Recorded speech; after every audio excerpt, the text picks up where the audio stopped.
Salut mes followers de branchés et bienvenue à Sketch-moi avec Sarah. Aujourd'hui dans cette nouvelle vidéo, on va essayer d'appliquer l'ombre et lumière sur le meuble qu'on avait dessiné dans la première partie. On va voir comment on peut utiliser les différentes stratégies, surtout l'outil sélection. Et vers la fin de la vidéo, je vais partager avec vous l'outil qu'on pourrait installer pour réussir à dessiner sur l'iPad comme si on dessinait sur le papier ou plutôt presque. Restez avec moi, on revient tout de suite.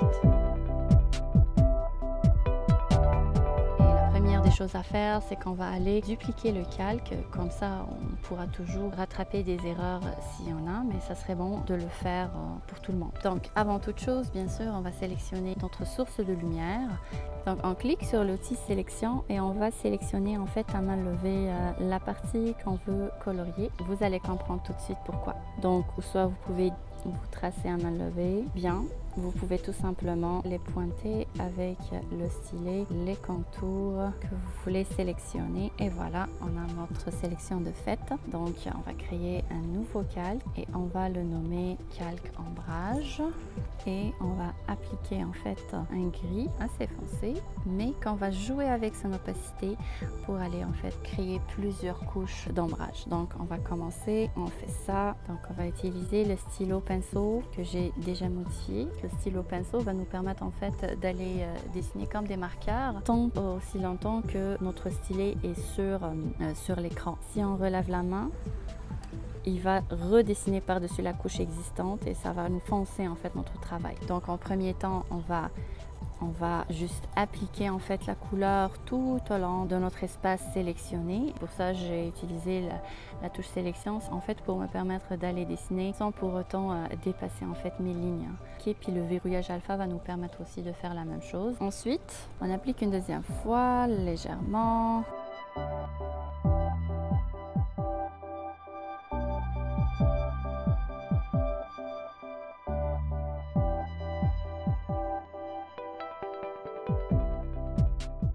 Donc, il faut garder en tête qu'il y a plusieurs façons de faire les choses. Il y en a qui vont vouloir vraiment dessiner juste avec la technique des traits et sinon avec l'estampage. Moi, pour l'instant, on va juste faire ça et on va estomper vers la fin parce qu'une personne qui aime toujours utiliser la technique de l'estampage. Donc, on peut aller jouer avec l'opacité encore une fois, augmenter un petit peu ou légèrement l'opacité de mon calque et ça va me permettre en fait d'aller foncer un peu mon travail.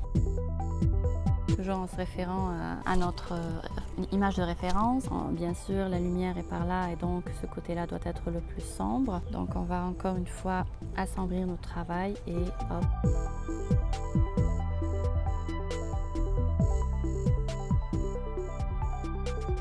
On peut aller choisir aussi un autre calque et choisir encore une couleur plus foncée. Et hop.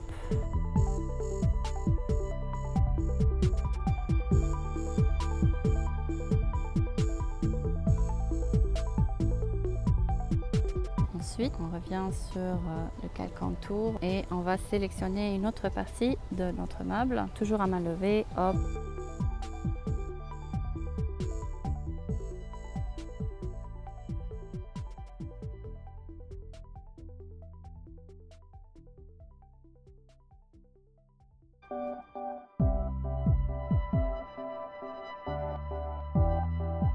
Toujours en dessinant sans avoir peur de dépasser nos lignes ou les contours existantes. Voilà. Ah, toujours de la même façon. Voilà. Tellement facile, tellement pratique. Et ce qui est merveilleux avec cette application, c'est qu'on peut toujours aller effacer le travail si on a débordé, dépassé, on s'est trompé. Chose qui n'est pas tellement évidente quand on fait notre travail sur papier. On augmente, voilà. Voilà.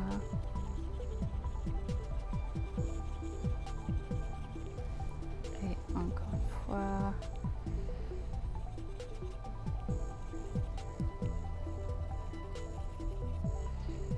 Voilà.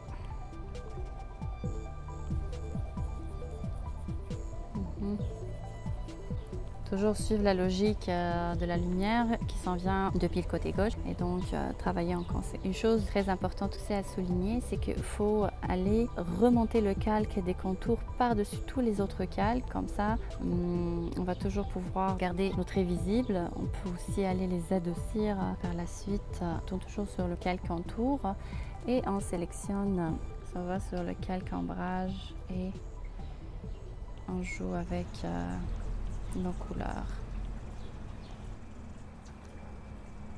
Encore une fois, on sélectionne notre calque.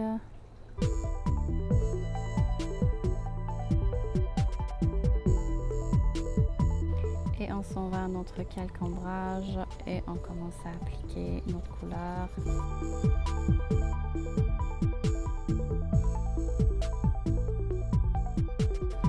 Bien sûr, on prend en considération que la lumière vient par là et donc on a notre aileron ou notre oreille qui va cacher la lumière et donc ça va créer de l'ombrage sur cette partie-là plus que sur le reste du meuble.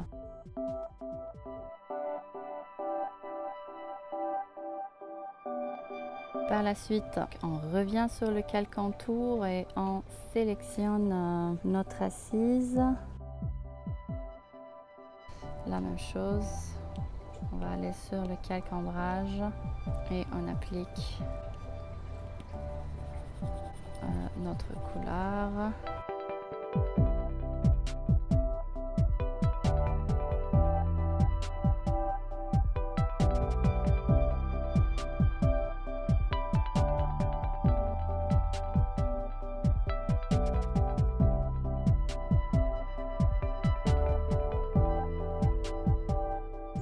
Par la suite, on retourne encore une fois dans le calque contour et on va sélectionner le coussin cette fois-ci.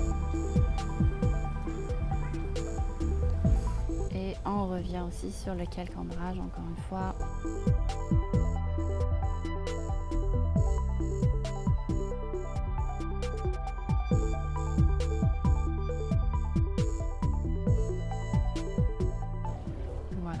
Laisser ça blanc, c'est pas grave, sinon un gris très pâle. Il va rester une petite partie, on pourrait toujours la laisser en blanc, mais on pourrait aussi la colorier. De toute façon, on va peaufiner encore plus l'application de cette ombre et lumière et on va réussir finalement à arriver à quelque chose de cohérent, de plus sketchy vers la fin. Donc on va merger ces deux calques-là. Donc on va fusionner ces deux calques-là vu qu'ils sont la même chose. On va fusionner aussi le calque 6 avec le calque inférieur et on va renommer ombrage. Voilà.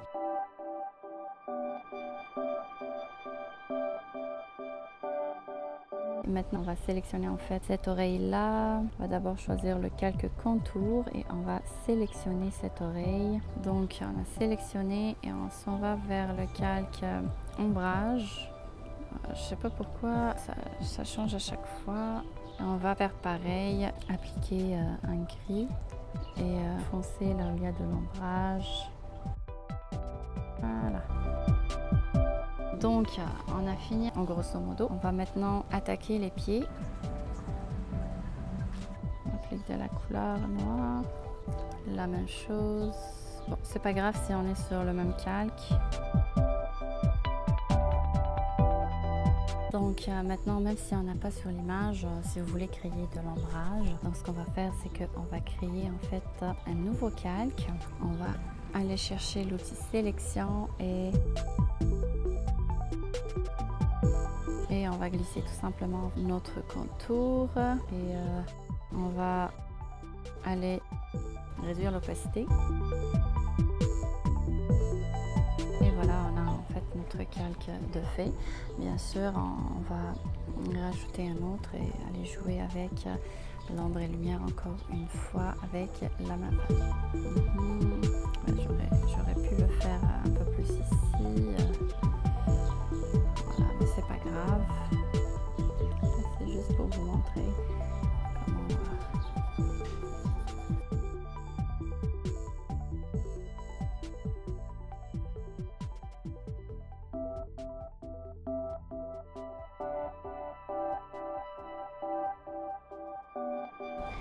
on pourrait reprendre le blanc, aller sur notre calque, bien sûr le contour par-dessus tout et notre ombrage par-dessus nos calques. Donc on prend la gomme et on va juste donner un effet plus lustré sur le calque.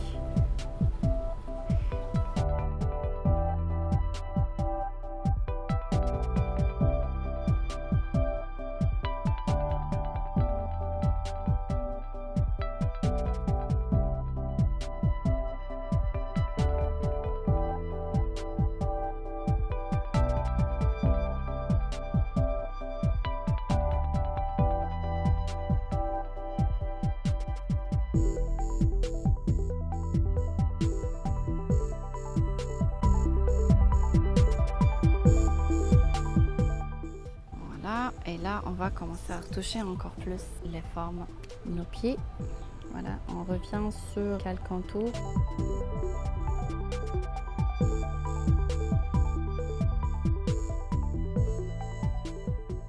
On raffine nos pattes.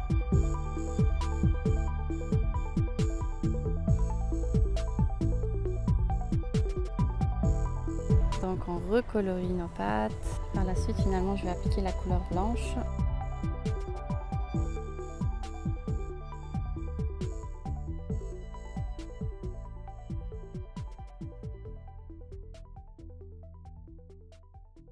Par la suite, on va adoucir en fait nos contours. Donc on revient dans le calque ombrage et on va colorier cette fois-ci ce qui reste, les zones blanches. Voilà. Je pense au ombrage, oui. Toujours suivre la logique de la source de lumière.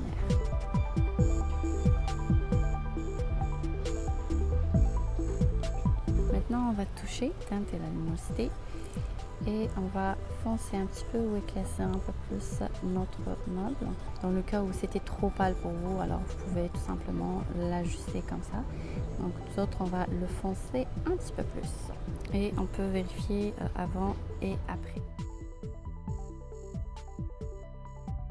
À ce moment-là, moi je vais prendre l'outil estampage et je vais entamer en fait ma démarche.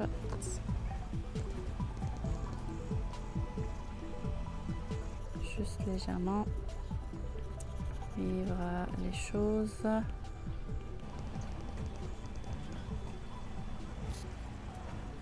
On va juste en fait dans le fond étaler notre travail.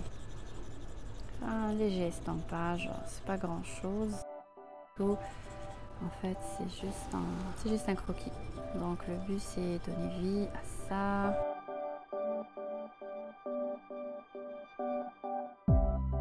De toute façon, on doit appliquer d'autres contours.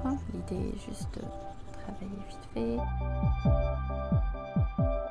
La même chose ici, la même chose par là et la même chose par là aussi.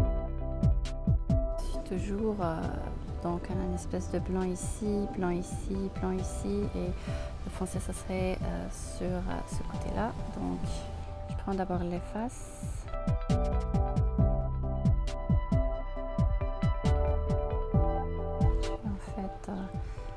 Faire mes contours.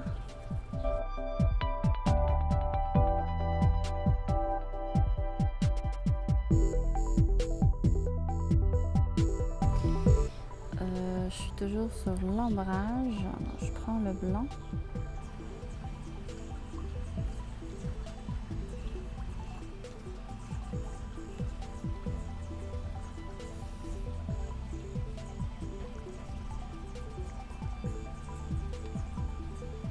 La même chose. On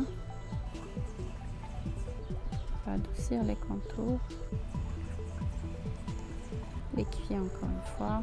Je vous rappelle qu'il y a toujours plusieurs façons de faire. On va merger les deux ensemble.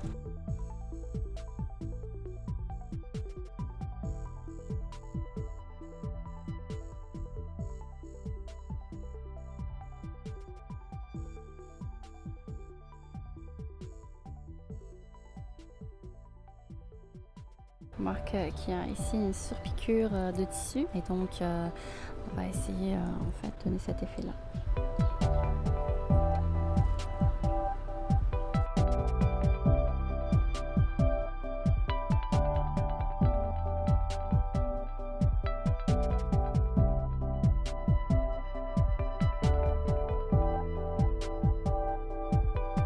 pince pour fusionner les deux calques. Juste retoucher pour une dernière fois mon ombrage, comme ça je pourrais le fusionner avec le calque supérieur. Voilà. Là je peux aller le merger avec, enfin le fusionner avec le calque supérieur.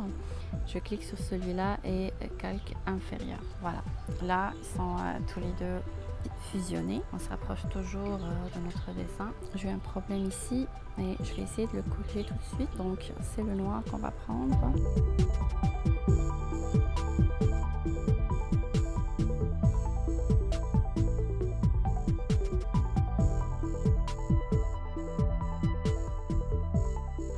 Voilà, et on estampe le tout.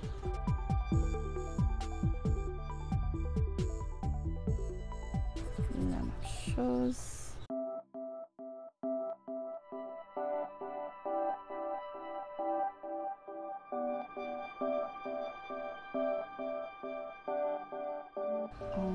On prend un autre ton de gris et on applique encore une fois sur ce côté-là. La même chose.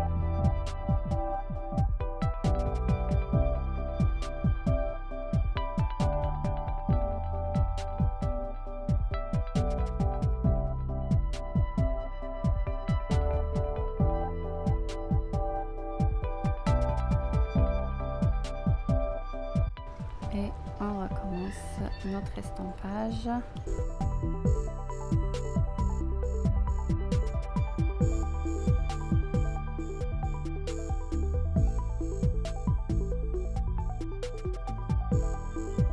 Moi j'adore faire l'estampage, c'est quelque chose que j'aime faire beaucoup et qui me relaxe en fait.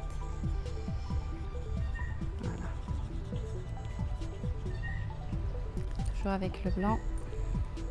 On reprend.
Voilà, je me rends compte qu'il y a une erreur à ce niveau-là et qu'on doit la corriger en fait. Voilà. Voilà. Simple que ça.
Et voilà pour l'application de l'ombre et lumière sur le meuble qu'on avait dessiné l'autre fois. J'espère que ça vous a servi. C'est des techniques assez rapides et pratiques pour apprendre à appliquer encore mieux. Bien sûr, c'est loin d'être le plus parfait, mais le plus proche en fait possible. Et voilà, on arrive à la fin de la vidéo. Maintenant, je vais partager avec vous l'outil qui va nous permettre en fait de créer la sensation d'effet papier sur notre tablette. Il s'agit bien d'une pellicule protectrice pour notre écran iPad. Elle se vend en plusieurs grandeurs. Il s'agit peut-être du Timovo ou du Paper Lake. En tout cas, il y en a vraiment un grand choix sur le marché. Selon votre budget, bien sûr. Moi, le mien, je l'ai pris à 17,99 € en ligne. Parmi les moins chers, c'était un petit peu compliqué à l'installation. J'avoue que c'est pas vraiment le meilleur anti-reflet, mais ça fait l'affaire quand même. Je sens vraiment cette sensation de dessiner sur un papier lorsque je dessine comparativement à avant, juste directement sur le verre. Merci d'être là jusqu'à la fin. J'espère recevoir vos commentaires. N'oubliez pas que je prends un temps fou et ça me prend jusqu'à 3 jours le montage de mes vidéos. Je vous rappelle encore une fois que c'est du gros travail et la semaine prochaine, ce sera la reprise de l'école et probablement je vais suivre un rythme de une vidéo par mois parce que je serai vraiment débordée par cette dernière année d'études en design d'intérieur. Merci d'appuyer sur le pouce bleu. Un petit merci dans un commentaire. Ça sera fort apprécié et ça va m'encourager à continuer à donner un contenu qui est difficile à trouver sur YouTube gratuitement. Je vous souhaite une excellente journée. On se verra d'ici peut-être un mois. J'espère vous revoir très bientôt. Bye!